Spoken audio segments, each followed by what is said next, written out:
अम्ल, क्षार एवं लवण के बारे में पढ़ेंगे। ठीक है, चलिए स्टार्ट करते हैं जल्दी से जल्दी।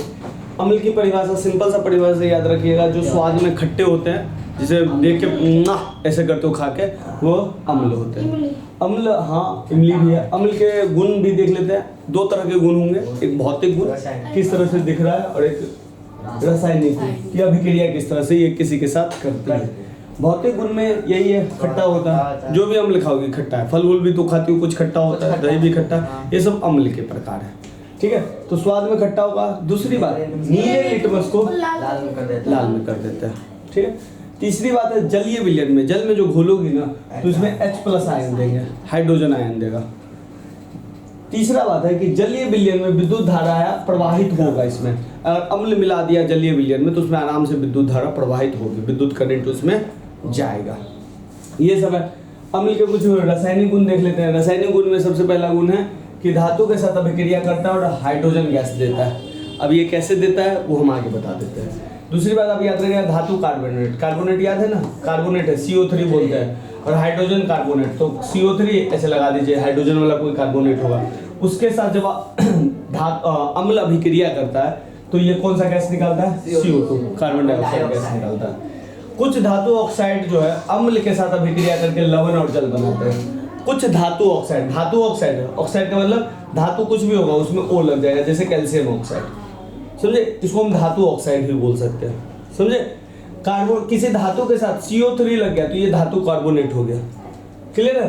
तो ये इसके कुछ गुण होते हैं। अब अम्ल जो है हमें कुछ प्राकृतिक स्रोत से भी मिलते हैं। सभी हमने बताया कि फल वल जो हम खाते हैं वो अम्ल का बहुत अच्छा अम्ल इसमें मिलता है। जैसे नींबू खट्टा लगता है ना, देखिए कितना खट्टा लगता है, मुंह में अगर उसका एक बूंद भी जाता है तो शकल कैसे कैसे करने लगते हैं। तो उसमें ना अम्ल जो होता है साइट्रिक अम्ल पाया जाता है, इसको याद रखना पड़ेगा, 1 नंबर में आ जाएगा। टमाटर में एस्कॉर्बिक अम्ल पाया जाता है। अंगूर में टार्टरिक अम्ल पाया जाता है, और टार्टरिक अम्ल जो है इमली में भी पाया जाता है, ये भी ध्यान रखिएगा, आगे शायद आएगा। सिरका में एसिटिक अम्ल पाया जाता है। दूध में लैक्टिक अम्ल पाया जाता है। दूध इसीलिए आप देखिएगा बाद में खट्टा हो जाता है, जब ताजा रहता है तो दिक्कत नहीं है, बाद में क्या हो जाता है? खट्टा हो जाता है। इमली में देखिए टार्टरिक अम्ल पाया जाता है। सेब में, सेब भी कभी खट्टा लगता है, ये मैलिक अम्ल पाया जाता है, मौलिक नहीं मैलिक अम्ल पाया जाता है। अब देखिए अम्ल को है, अगर हम उसको बांटे तो 2 हिस्सों में बांट सकते हैं। एक तो ये हिस्सों में बांट सकते हैं कि कौन स्ट्रांग है, कौन कमजोर है, वीक है, मजबूत कौन है, वीक कौन है, प्रबल और दुर्बल। और एक बांट सकते हैं कि पानी में कितना अम्ल है और कितना पानी है, बस समझ गए, 2 हिस्सों में बांट सकते हैं। लेकिन मैंने उसको 4 हिस्से ले लिया, समझिएगा। मोटा मोटी तौर पे ये मजबूत कमजोर का श्रेणी है, और ये है पानी ज्यादा या अम्ल ज्यादा का श्रेणी है। क्लियर? चलिए तो सबसे पहले देख लेते हैं प्रबल अम्ल। ऐसे अम्ल जो जलीय विलयन में पूर्णतः आयनित हो जाएगा, पूर्णतः आयनित का मतलब H आयन दे देगा, पूर्णतः, समझ गए। और ये प्रबल अम्ल कहलाता है। प्रबल अम्ल का मतलब एक है कि बहुत जोरदार खट्टा होगा, बहुत खट्टा, समझ गए ना, प्रबल अम्ल है। जैसे इसमें एग्जाम्पल है सल्फ्यूरिक अम्ल H2SO4, हाइड्रोक्लोरिक अम्ल और नाइट्रिक अम्ल HNO3 और हाइड्रोब्रोमिक अम्ल। ये सब है ना बहुत ज्यादा स्ट्रॉन्गेस्ट अम्ल है, जिसमें से ये जो अम्ल है आपके पेट से भी निकलता है, पेट मतलब उधर से जहाँ पे भोजन जाता है, HCl। तो ये सब स्ट्रॉन्ग अम्ल है। कहीं नहीं होता, रुक कहीं जाता है। हाँ, प्रबल अम्लों में प्रोटॉन तथा हाइड्रोजन आयन त्याग करने की क्षमता होती है। अभी मैंने बताया कि H आयन ये जो देता है ना, ये तुरंत ही उसका क्षमता जो है ना बहुत स्ट्रांग होता है इस आयन को देने का। तो आप दुर्बल अम्ल समझ जाते हैं। इसमें क्या होता था? पूर्णतः आयनित हो जाता था, इसमें पूर्णतः आयनित नहीं होगा, आंशिक थोड़ा बहुत हाइड्रोजन आयन निकलेगा, थोड़ा बहुत आयनित होगा। इसे दुर्बल अम्ल कहते हैं। जैसे एसिटिक अम्ल CH3COOH है, ठीक है, फॉर्मिक अम्ल, हाइड्रोजन सल्फाइड, ये सब दुर्बल अम्ल के श्रेणी में आते हैं। इसमें अपने हाइड्रोजन आयनों को पूर्णतः त्याग नहीं करते हैं। यहीं से पता चल रहा होगा, पूर्णतः आयनित नहीं होते तो पूर्णतः त्याग नहीं करते। वो वाले पूर्णतः आयनित हो जाते हैं, पूर्णतः त्याग कर देते हैं। अब आते हैं सांद्र अम्ल पे। इसमें अम्ल अधिक मात्रा में होगा, अम्ल क्या होगा? अधिक होगा, और पानी या जल क्या होगा? कम होगा, समझे ना। वो शरबत जिसमें चीनी आप ज्यादा डाल देते हैं, पानी कम डालते हैं तो रस बन जाता है ना, वो उस तरह का है ये। तो इसमें क्या होगा? अम्ल ज्यादा होगा, जल कम होगा। और तनु में क्या होगा? अम्ल कम होगा, पानी क्या होगा? जल ज्यादा होगा, उसको ये होगा। तो जल की मात्रा है कि जल के साथ अम्ल कैसा मिक्सचर है उसके हिसाब से। ये स्ट्रॉन्गेस्ट हिसाब से, स्ट्रॉन्गेस्ट में समझ गए एकदम H जो है पूर्णतः आयनित हो जाएगा और इसमें आंशिक रूप से आयनित होगा। उसका कुछ एग्जाम्पल याद रखिएगा, इसके भी कुछ एग्जाम्पल याद रखिएगा। चलिए आगे चलते हैं। आगे क्या है? क्षारक। क्षारक अम्ल हमने पढ़ लिया। क्षारक है, क्षारक क्या होता है? कड़वा होता है। कहीं कहीं क्षारक को है ना भस्म भी लिखा भी जाता है एग्जाम में, तो ये भी ध्यान रखिएगा, ठीक है ना। इंग्लिश में उसको बेस बोलते हैं। अम्ल को हम इंग्लिश में क्या बोलते हैं? एसिड बोलते हैं, समझे ना। एसिड किसी भी चीज़ को गला देता है, समझे, भोजन वोजन को भी गला देता है। तो इसको है ना क्षारक को हम भस्म भी बोलते हैं। कहीं कहीं बिहार वाले बुक सब में देखोगे ना तो क्षारक को है ना भस्म लिखा रहेगा, अम्ल भस्म लवण। तो भस्म और इंग्लिश में क्या बोलते हैं? बेस, समझे। तो ऐसे पदार्थ जिनका स्वाद जो कड़वा होता है ना उसे हम क्या बोलते हैं? क्षारक कहते हैं। अब देखो उसका क्या था? खट्टा था अम्ल का, इसका क्या है? कड़वा है। वो H देता था, हाँ, ये OH देगा, समझे। ये प्लस आयन देता था, ये माइनस आयन देगा। ये प्लस माइनस क्या है ये आगे धातु वाले चैप्टर में मैं बता दूंगा। अब देखिए इसके भी दो तरह के गुण होते हैं, एक भौतिक गुण होता है और एक रासायनिक गुण होता है। भौतिक गुण में तो पता ही है कड़वा होता है, ठीक है। दूसरा बात, लाल लिटमस को नीला कर देता, वो नीला को लाल करता था, ये लाल को नीला कर देगा। ये इसका पहचानने का है। जलीय विलयन में OH आयन देगा, माइनस है ना इसलिए आयन कहते हैं इसको, या प्लस है आयन कहेंगे। जलीय विलयन में विद्युत धारा प्रवाहित नहीं करता है, बस समझो। उसमें अम्ल मिक्सचर हो जाता था जल में तो विद्युत धारा निकलता था, और क्षार जब मिक्सचर होगा तो विद्युत धारा नहीं निकलेगा। बहुत बढ़िया। अब देख लेते हैं थोड़ा रासायनिक गुण। जब क्षार धातु के साथ अभिक्रिया करता है, क्षार प्लस धातु की अभिक्रिया होती है तो कुछ ना कुछ बनता है, प्लस हाइड्रोजन भी इससे निकलता है, मुक्त होता है। क्लियर? सेकेंड है, क्षार जब अम्लीय ऑक्साइड के साथ अभिक्रिया करता है तो ये क्या बनाता है? लवण बनाता है। लवण, लवण क्या होता है वो आगे हम देख लेते हैं, समझ गए। चलिए अब थोड़ा सा देख लेते हैं सूचक। सूचक क्या है? इंडिकेटर इसको बोलते हैं। इंडिकेटर कुछ नहीं है, इंडिकेट करता है कि भैया ये विलयन जो है, जो चीज हम दिए हैं वो अम्ल है या क्षार है।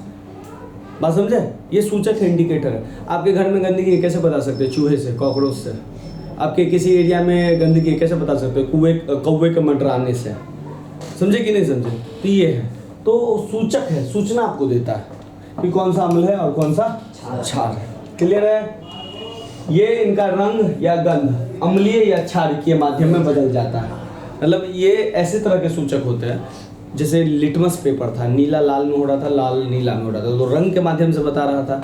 कुछ ऐसे होते हैं जो गंध के माध्यम से बता देगा कि ये अम्लीय है या क्षारीय। जैसे भोजन हम रात में डाल देते हैं और फिर सुबह सुबह खराब हो जाता है तो उसको खा के टेस्ट करते हैं या सूंघ के पहले टेस्ट करते हैं? सूंघते हैं कि नहीं? सूंघते हैं किस लिए? कि गंध है ना उसका, गंध से पता चल जाएगा कि भोजन खराब है या कैसे क्या। तो ये गंध से भी पता चल जाता है। रंग से तो आपने देखा ये लाल क्या हो जाता है? नीला हो जाता है, नीला क्या हो जाता है? लाल हो जाता है, तो इससे पता चल जाता है। अच्छा, सूचक को मेनली हम 4 हिस्सों में बांटते हैं। एक प्राकृतिक सूचक, एक संश्लेषित सूचक, इसको आर्टिफिशियल भी बोला जाता है। एक को गंधीय, गंध के द्वारा। एक सार्वत्रिक सूचक होता है जो हर जगह यूज किया जाता है, जिसको pH स्केल बोलते हैं मोटे तौर पे। क्लियर है? चलते हैं बेटा। प्राकृतिक सूचक जो प्राकृतिक स्रोतों से मिलते हैं। संश्लेषित, जिसे संश्लेषण किया जाता है, लैब में बनाया जाता है। तो प्राकृतिक स्रोतों से जैसे लिटमस मिलता है, लाल पत्ता गोभी का रस मिलता है, हल्दी, हाइड्रेजिया का फूल, इस सब का रस है, जिससे हम पता कर लेते हैं कि अम्ल है या क्षार है। और ये सब प्रकृति हमें दे रहा है ना, तो इसलिए ये प्राकृतिक सूचक है। अब जैसे देखिए प्राकृतिक सूचक को हम मोटे तौर पे 3 हिस्सा में बांट सकते हैं। लिटमस, लिटमस पत्र, हल्दी। समझे? लिटमस पत्र, लिटमस और हल्दी। सबसे पहले लिटमस के बारे में जान लेते हैं। अम्ल तथा क्षारक की पहचान के लिए सबसे सामान्य रूप से उपयोग में किया जाता है, मतलब जनरली है जिसका हम प्रयोग करते हैं। लिटमस को लाइकन, लाइकन आपको समुद्र में मिला जाएगा, पाया जाता है, तो लाइकन से लिटमस को प्राप्त किया जाता है। थर्ड है इसका उपयोग, अच्छा 2 ही था। लिटमस ध्यान रखिएगा सामान्य रूप से प्रयोग किया जाता है, और ये शैवाल से प्रयोग लाया जाता है। शैवाल मतलब लाइकन से मिलता है लिटमस। लिटमस पत्र कुछ नहीं है, कागज के रूप में एक मिलता है, कागज के रूप में, ठीक है, कागज के पट्टियों के रूप में ये मिलेगा, और इन कागज की पट्टियों को ही हम क्या बोलते हैं? लिटमस पत्र। लिटमस पत्र कुछ नहीं करता है, सिंपल सा ध्यान रखिएगा। लाल को क्या करेगा तो क्या हो जाएगा? क्षार है, और नीला को लाल कर देगा तो क्या हो जाएगा? अम्ल है। बात समझे? ये क्षार वाला बात चला गया और ये अम्ल वाला बात हो गया। क्लियर है? चलिए नेक्स्ट देख लेते हैं। अब देखिए लिटमस पर दो रंगों का होता है, नीला और लाल। नीला लाल होगा, लाल नीला होगा। नीला जब लाल होगा तो क्या बोलेंगे? नीला जब लाल होगा तो अम्ल बोलेंगे, लाल जब नीला होगा तो क्षार बोलेंगे। ध्यान रखिएगा, अम्ल नीले को लाल कर देता है, जबकि क्षार जो है लाल को नीला कर देता है। क्लियर है? कोई दिक्कत? अभी तक मैं नहीं ना, तेजी में थोड़ा चल रहा हूँ तो समझिएगा। हल्दी भी एक प्रकार का प्राकृतिक स्रोत है जो कलर थोड़ा सा चेंज कर देता है। ये पीले रंग का होता है, ये तो जानते हैं आप लोग। कई बार आपने देखा होगा जब आप किसी सफेद कपड़े पे सब्जी का दाग लग जाता है, सफेद कपड़े पे जो सब्जी का दाग लगता है वो पीला पीला लगता है ना, और उस पे जब इसे साबुन कुछ नहीं होता है, क्षारकीय प्रकृति का होता है, क्षारीय प्रकृति का, समझे? तो उसको रगड़ते हैं तो उस दाग के धब्बे को ये भूरा और लाल कर देता है ना, तो कलर तो चेंज हो रहा है ना, समझ गए ना? तो यही है। तो भैया ध्यान रखिएगा, अम्ल के साथ हल्दी के रंग में कोई परिवर्तन नहीं होता। अम्ल के साथ कोई परिवर्तन नहीं है। अब कभी कभी आप हल्दी दाग लग जाते हैं तो देखते हैं शर्ट वुट पर नींबू डाल के हम इसको छुड़ाते हैं, तो उसमें रंग में परिवर्तन नहीं, लेकिन जब हम साबुन से मारते हैं तो उसका रंग क्या हो जाता है? परिवर्तित हो जाता है। तो अम्ल के साथ कोई परिवर्तन नहीं है रंग में, समझे? हल्दी का, लेकिन उसके साथ परिवर्तन है। तो हल्दी भी अपना कलर चेंज किया ना, तो इससे पता चल जाएगा कि ये क्या है? क्षारीय है। नहीं परिवर्तन कर रहा है तो अम्लीय है। क्लियर है? कोई दिक्कत? चलिए, क्षारक के साथ इसका रंग कहाँ हो जाता है भैया? भूरा और लाल हो जाता है। क्लियर है? आगे चलते हैं। संश्लेषित सूचक प्राकृतिक में नहीं मिलते हैं, बल्कि हम रासायनिक पदार्थों द्वारा इसको बनाते हैं। लाइक लैब में इसको हम क्या करते हैं? तैयार करते हैं। चलिए, जैसे मैथिल ऑरेंज और फिनोलेप्थलीन, मैथिल ऑरेंज फिनोलेप्थलीन, तो सब चीज़ को थोड़ा सा याद रखिएगा। नाम को है ना थोड़ा 2-4 बार सुनते रहिएगा ना, तो दिमाग में थोड़ा सा जाएगा, हाँ ये सब चीज़ें। चलिए, इसका उपयोग अम्ल और क्षारक की जांच के लिए ही करते हैं। जब भाई सूचक है तो ये सूचक हम किस लिए पढ़ रहे हैं? अम्ल और क्षारक के लिए ही ना, तो अम्ल और क्षारक के जांच के लिए ही होगा। अब भाई ये गंध, ऐसे कुछ पदार्थ है जिनका गंध हमें बता देता है कि यह अम्लीय है या, और जो गंध के द्वारा बता देता है उसे हम गंधीय सूचक कहते हैं। क्लियर है? सूंघ के जो हम बता देते हैं। तो देखिए बेटा, इसमें प्याज और लौंग और कुछ तेल लाते हैं, ठीक है? सार्वत्रिक सूचक ये पीएच स्केल होता है, ठीक है ना? ये पीएच स्केल के द्वारा है ना, रंग में परिवर्तन के द्वारा ये पीएच स्केल के द्वारा बता देगा कि 7 से नीचे है तो क्या है, 7 के बराबर है तो क्या है, 7 से ऊपर है तो क्या है, 7 से नीचे है तो ये हो गया अम्ल हो गया, 7 से के बराबर है तो ये उदासीन हो गया, और 7 के ऊपर है तो हो गया क्षार। समझ गए? ये आगे आएगा। तो अब आप थोड़ा सा चलते हैं लवण। देखिए लवण कुछ नहीं होता, अम्ल प्लस क्षार जब मिक्सर होता है तो इससे क्या बनता है? लवण। सिंपल बात समझे? क्या करें? जब धातु अम्लों से हाइड्रोजन परमाणुओं का हाइड्रोजन गैस के रूप में विस्थापन करती है, मतलब धातु जब अम्ल से मिक्स करती है और उससे हाइड्रोजन परमाणु को निकाल के बाहर फेंक देती है, तो एक यौगिक बनता है जिसे हम क्या बोलते हैं? लवण बोलते हैं। नहीं याद रहे तो सिंपल सा लिखिएगा, जब अम्ल और क्षार जब मिक्सर होता है तो उससे क्या बनता है? लवण बनता है। क्लियर है? अम्ल और क्षार। लवण के गुण देखिए, लवण जो है ठोस अवस्था में मिलता है, सॉलिड अवस्था में मिलता है। ये उदासीन होता है। उदासीन करने का मतलब न वो अम्लीय खट्टा लगेगा ना वो कड़वा लगेगा, ठीक है ना? उदासीन होता है, ठीक है? लवणों के जलीय विलयन विद्युत धारा के सुचालक होते हैं। विद्युत धारा के सुचालक का मतलब है कि उसमें करंट आपस आराम से पास हो जाएगा। क्लियर है? अब आते हैं धातु एवं क्षारक के साथ। अच्छा, अम्ल और क्षारक, याद है रासायनिक गुण में हमने देखा था पीछे कि किस तरह से अभिक्रिया है, तो देख लेते हैं कि धातु के साथ अभिक्रिया कैसे करती है ये दोनों। अम्ल के साथ जो धातु की अभिक्रिया होती है, तो अम्ल जब धातु के साथ अभिक्रिया करता है तो क्या बनाता है? लवण, और हाइड्रोजन गैस बाहर फेंक देता है। क्लियर है? जैसे HCl को अम्ल बोलते हैं, जिंक को धातु बोलते हैं। ये दोनों अभिक्रिया कर रहा है, यहाँ से हाइड्रोजन को लेकर सीधे निकाल के फेंक देगा, ठीक है? और फिर Zn और Cl मिलकर बना गया लवण। ZnCl2 भी एक लवण है जिसको जिंक क्लोराइड हम बोलते हैं। क्लियर है? क्षारक के साथ देखते हैं धातु की अभिक्रिया। क्षारक के साथ धातु की अभिक्रिया होगी तो क्षार और धातु के साथ जब होगी तो इसमें से भी क्या बाहर निकलेगा? हाइड्रोजन बाहर निकलेगा। जैसे सोडियम हाइड्रोक्साइड क्षार है, जिंक के साथ गया, हाइड्रोजन यहाँ से निकला, और ये बन गया सोडियम जिंक ऑक्साइड, समझे। तो ये बन गया, ये भी है एक लवण है। आपको लवण के बारे में एक्जैक्टली याद रखना, तो ये वाला याद रखना है सबसे ज़्यादा, NaCl, जो नमक हम खाते हैं, समझे ना। और भी है, आगे हम देखेंगे। तो चलिए, उदासीन ही है ना। उदासीन सिंपल सा है, जो एक दूसरे को ना उदासीन कर देता है। जैसे दो बराबर हम पहलवान को लड़ाएंगे तो ये दोनों एक दूसरे को क्या कर देता है, न्यूट्रल कर देगा। ये इसका फोर्स को सह जाएगा, ये उसका फोर्स को सह जाएगा, होगा कि नहीं होगा। तो एक तरह से ये उदासीन अभिक्रिया है। तो लाल अथवा नीले लिटमस पत्र के रंग को परिवर्तित नहीं करते हैं तो वो क्या हो गया, उदासीन हो गया। बात समझे। लाल को अगर नीला में कर देता तो क्या हो जाता, क्षार हो जाता, पक्का। और नीला को अगर लाल में कर देता तो क्या हो जाता, अम्ल हो जाता, पक्का है ना। अब ये कलर लाल लाल ही रह गया, नीला नीला रह गया, तो इसका मतलब नहीं ये अम्ल है ना क्षार है, इसका मतलब ये उदासीन है। क्लियर है, कोई दिक्कत नहीं। ऐसे पदार्थ ना तो अम्लीय होते हैं ना क्षारीय होते हैं। थर्ड पॉइंट क्या है, जैसे नमक, calcium chloride, sodium carbonate, sodium bicarbonate, ये सब जो है लवण के रूप है। किसके रूप है, लवण के रूप है या उदासीन होते हैं। ठीक है, ये सब हम सोडियम कार्बोनेट, सोडियम बाइकार्बोनेट हम ये आगे पढ़ेंगे इसी चैप्टर में। उदासीनीकरण अभिक्रिया, तो उदासीनीकरण अभिक्रिया वही है जो अम्ल के प्रभाव को खत्म कर दे और जो लवण के प्रभाव को खत्म कर दे। यानी कि अम्ल क्या करेगा, लवण के प्रभाव को खत्म कर देगा, लवण क्या करेगा, अम्ल के प्रभाव को खत्म करेगा, और हम क्या बना देगा, लवण बना देगा, हो सकता है जल भी बना दे। समझ गया, कोई दिक्कत। जैसे आप कभी कभी जब खाते हैं ना तो हमारा पेट है ना कभी कभी हाइड्रोक्लोरिक गैस ज़्यादा उत्पन्न कर देता है, गैस कह रहा है हाइड्रोक्लोरिक अम्ल उत्पन्न कर देता है, तो हमें ना ढकार, खट्टी खट्टी ढकार आने लगती, गैस्ट्रिक बन जाता है। तो हम लोग क्या करते हैं, इनो पीते हैं ना, कुछ नहीं है, हमारे पेट में जो उत्पन्न हो रहा है Cl हो रहा है, ठीक है, ये क्या है, अम्ल है। अब हम इनो जो पीते हैं वो क्या है, लवण है, ये इसको न्यूट्रलाइज कर देगा और क्या बना देगा, लवण हमारे लिए ठीक है। इसके बाद खट्टी डकारे बंद, समझे।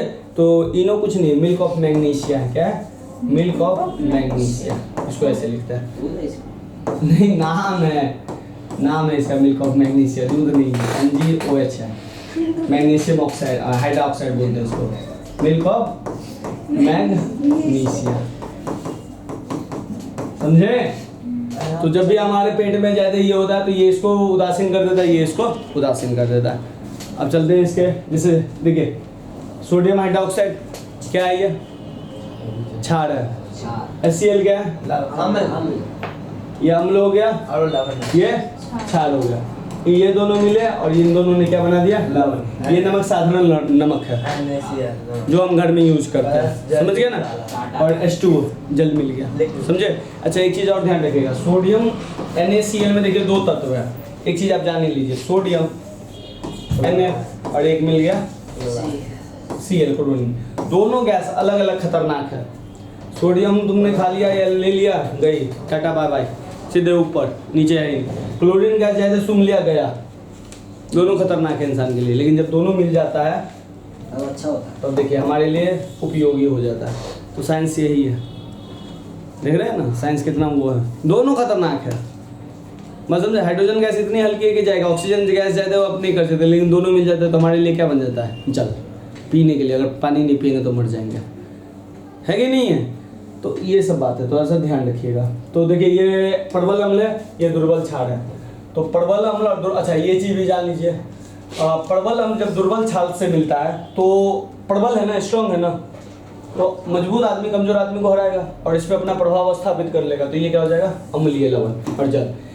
अम्लीय लवण होगा तो अम्लीय पार्ट का हमेशा ध्यान रखना, pH जो है ना 7 से कम होगा, ठीक है। और जो क्षार होगा उसका pH 7 से ज्यादा होगा, और जो एकदम उदासीन होगा उसका जो होगा 7 के बराबर होगा। बात समझ गया, बात समझे कि नहीं समझे, कोई दिक्कत। इसको हमने नहीं समझ में आया तो हस्बैंड वाइफ से ले लो। कभी कभी देखते हैं वाइफ जो है ना एकदम स्ट्रांग होती है, हस्बैंड को बोलने ही नहीं देती है, तो उसके घर में किसका मर्जी चलता है, वाइफ का ही चलता है ना। तो यही हो गया प्रबल, तो जो प्रबल रहेगा उसका मर्जी चलेगा। तो अम्ल प्रबल है, अम्ल होगा, कुछ भी लवण भी बनेगा तो उस लवण का स्वाद क्या होगा, अम्लीय। मतलब अरे डिसीजन तो ले रही है ना वाइफ, पत्नी तो ले रही है ना डिसीजन, चाहे बेलने मार के पति को कहे नहीं डिसीजन ले रही है, बट ले तो रही है ना। तो पति लेने के लिए बाहर में डिसीजन कौन ले रहा है? पति। लेकिन उस पर प्रभाव किसका है? स्ट्रॉन्गेस्ट पत्नी का। समझ गया? हाँ, जैसे अंकुर, और जो बेचारा अंकुर 3 पसली का, और उसको ब्याह करवा दिया उसका पापा कम से कम 40 पसली की लेडीज से, एक हाथ सुला देगा। तो अर्जुन अंकुल क्या कहा, ठीक है तुम ही करो जो करना है। समझ रहे हैं ना? तो ये वाला बात हो जाएगा। चलिए, अब दुर्बल है और इधर प्रबल है, तो इस बार प्रबल कौन है? क्षारक प्रबल है। तो क्षारक प्रबल है तो क्षारक का प्रभाव लवण पे बढ़ जाएगा। तो लवण जो बनेगा वो कौन सा बनेगा? क्षारीय। और इसका पीएच वैल्यू हमेशा 7 से ज्यादा रहेगा, क्योंकि क्षार है ना, क्षार का पीएच वैल्यू 7 से ज्यादा रहता है। थर्ड क्या बनेगा? दोनों स्ट्रॉन्ग, दोनों में घमासान लड़ाई होगा, ये इसका नाक तोड़ेगा, ये इसका नाक तोड़ेगा। पति भी दे रहा है धोपिया के, पत्नी भी दे रहा है धोपिया के, तो दोनों उदासीन हो जाएगा, दोनों कुछ दिन के बाद शांत। किसका चलेगा भाई? किसी का नहीं चला, दोनों हॉस्पिटल में भर्ती होगा। समझे? तो ये उदासीन बन गया। इसका जो स्केल बनेगा वो पीएच किसके बराबर होगा? 7 के बराबर। क्लियर है? दुर्बल अम्ल, दुर्बल क्षार, दोनों बेटा कमजोर है। क्या करेगा? ठीक है तुम कर लो, ठीक है तुम कर लो, ठीक है कोई भी कर लेते हैं। तो ये भी क्या होगा? उदासीन बनेगा। ठीक है? लड़ाई पीट की संभावना क्या है? यहाँ पे कोई लड़ाई पीट की संभावना है? नहीं है। समझे कि नहीं समझे? यहाँ पे या तो दोनों समझदार है या दोनों गधे हैं। समझ गए? वो यहाँ इन दोनों में क्या? एक डोमिनेटिंग है, डोमिनेट करेगा, चाहे पति डोमिनेट करे या पत्नी डोमिनेट करे। चलिए, तो अम्लों के साथ धात्विक ऑक्साइड की अभिक्रिया क्या है? धात्विक ऑक्साइड याद है? धातु के साथ ऑक्सीजन लगता है तो उसी को हम बोलते हैं धात्विक ऑक्साइड। समझ गए? तो देखिए बेटा, धात्विक ऑक्साइड और अम्ल तो बनाएगा लवण और जल। जैसे धात्विक ऑक्साइड में देखिए कैल्शियम ऑक्साइड HCl, ये क्या है? अम्ल है ना। ये बनाया CaCl2 कैल्शियम क्लोराइड। समझे? और इससे क्या निकला? जल निकला। ये आपको याद रखना पड़ेगा। धातु अम्ल के साथ जब अभिक्रिया करती है धातु का ऑक्साइड तो जल निकालती है, धातु के साथ अम्ल का अभिक्रिया होता है तो क्या निकालती है? हाइड्रोजन निकालती है। ये सब याद रखना पड़ेगा, 1 नंबर में आ जाएगा ये सब। धात्विक ऑक्साइड की प्रकृति क्षारीय होती है। ये जो है इसकी जो प्रकृति होती है वो किस तरह से होती है? क्षारीय होती है, क्योंकि ये अम्ल के साथ क्रिया करके लवण और जल बनाते हैं। आप देखिए, आपने पढ़ा है। और देखिए धात्विक ऑक्साइड की प्रकृति क्षारीय क्यों है? आप जानते हैं कि अम्ल और क्षार क्या बनाता है? लवण और जल बनाता है। यहाँ पे देखिए, धातु ऑक्साइड क्या है? CO और HCl क्या है? अम्ल है। इससे बना क्या? एक तो आपका CaCl2 बना, Cl2 को लवण ही बोलते हैं, और प्लस क्या बना? H2O बना। ये कब बनता है लवण और जल? जब क्षार और अम्ल मिक्सर होता है तब ना। तो जब ये अम्ल है तो हो सकता है ना भैया, अम्ल के साथ ये तो क्षार ही होना चाहिए ना। बात समझे कि नहीं? तो ये जो है क्षारीय प्रकृति का है। बात समझे? अम्ल क्षार आएगा तभी लवण बनेगा। एक अम्ल है, दूसरा तरफ लवण बन चुका है, तो इसका मतलब क्या है? वो छुपा हुआ क्षार है। समझे कि नहीं? तो ये छुपा रुस्तम निकला, क्या है? क्षारीय प्रकृति का। बोल रहे हैं हम धातु ऑक्साइड, लेकिन धातु ऑक्साइड है तो इसका मतलब ये तो नहीं ना, क्षारीय प्रकृति नहीं होगा। हाँ भैया, ये कैल्शियम ऑक्साइड लीजिएगा, ये CaO है और ये मैग्नीशियम ऑक्साइड है। ये धातु ऑक्साइड है, जिसके साथ लगेगा तो ये अम्ल। अच्छा, अम्ल और क्षारकों में समानता है। सभी अम्ल जो है H उत्पन्न करते हैं और सभी क्षार क्या उत्पन्न करते हैं? OH minus. ठीक है? हाँ, pH स्केल देख लेते हैं। pH स्केल कुछ इस तरह से रहता है। 1 से 14 तक का इस पे गिनती रहता है। 1 2 3 4 5 6 7, फिर से 8 9 10 11 12 14, 1 से 14 तक की गिनती रहती है। जो H आयन की सांद्रता ज्ञात करने के लिए एक स्केल विकसित किया गया है कि इस H आयन से हम बता दें कि वो अम्ल है या क्षार है। तो देख लीजिए बेटा, pH 7 में उदासीन होता है, मैंने बताया। जब pH पे स्केल में 7 वैल्यू आ जाए तो ये क्या है? ना अम्ल है ना क्षार है। ठीक है? 7 पे 7 से कम आ जाए अम्ल है, और 7 से ज्यादा आ जाए तो क्षारीय विज्ञान। कोई दिक्कत नहीं। अब देखिए, लास्ट टॉपिक चल रहा है, बट लिस्ट नहीं है, थोड़ा रिवीजन के मेथड से पढ़ा रहे हैं, इसलिए इतना तेजी से निकले। ध्यान रखिएगा, दैनिक जीवन में pH का महत्व। दैनिक जीवन में pH का बहुत महत्व है। pH का महत्व का मतलब है कि हम कौन सा चीज खा रहे हैं, अम्ल खा रहे हैं या क्षार खा रहे हैं। बात समझे? तो देखिए, पौधे एवं पशु जो है pH के प्रति संवेदनशील होते हैं। अगर हमें 5 से कम pH स्केल वाला सामान दिया जाए तो हमारा जीवन है ना संभव नहीं है, कल्पना संभव नहीं है। मिट्टी का भी पीएच होता है, नहीं तो वो उपजेगा नहीं, समझे। हमारे पाचन तंत्र का भी पीएच है एक अम्ल, ज्यादा अम्ल होता है तो देखते हैं ना, इनो पीना पड़ता है, ये दवा लेना पड़ता है। अगर ज्यादा पीएच परिवर्तन हो गया तो दांत जो है वो खराब होने लगेगा, समझ गए। अगर अम्ल ज्यादा हो गया तो मुंह अगर हमारा अम्लीय हो गया तो दांत खराब होने लगेगा। और कुछ पशु और पौधे भी जो है ना अपने आपकी रक्षा जो है ना करने के लिए क्या करते हो, कुछ रसायन छोड़ते हैं, समझे। जैसे आप देखो मधुमक्खी डंक मारता है ना, वो कुछ नहीं करता, एक अम्ल छोड़ता है, मेथोनोइक अम्ल, जिससे आपको दर्द का एहसास होता है। कोई पौधे में आपको चुभ जाएगा ना तो दर्द होने लगता है, कुछ नहीं, वो एक अम्ल छोड़ता है।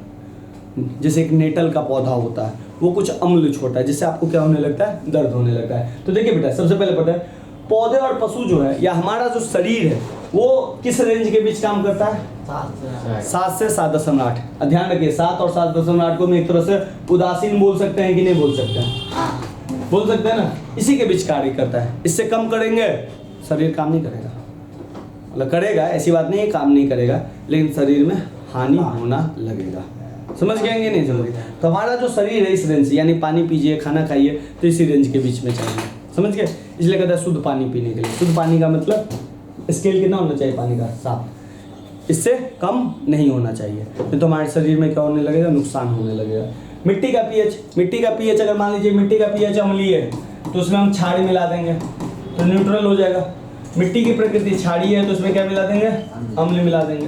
तो आवश्यकता जो है वो हम मिला देंगे। अगर नहीं मिलाएं तो पौधे, मैंने क्या बोला, पौधे पशु और पौधे जो है इसके बीच में काम करेगा। मान लीजिए 9 हो गया तो ये काम करेगा नहीं करेगा, तो हमको क्या मिलाना पड़ेगा, अम्ल मिलाना पड़ेगा ना। अच्छा क्षार है, क्षारीय मिला दे, बात समझे कि नहीं समझे। अगर मान लीजिए पौधे उस मिट्टी का जो पीएच स्केल है वो 5 है तो क्या मिलाना पड़ेगा,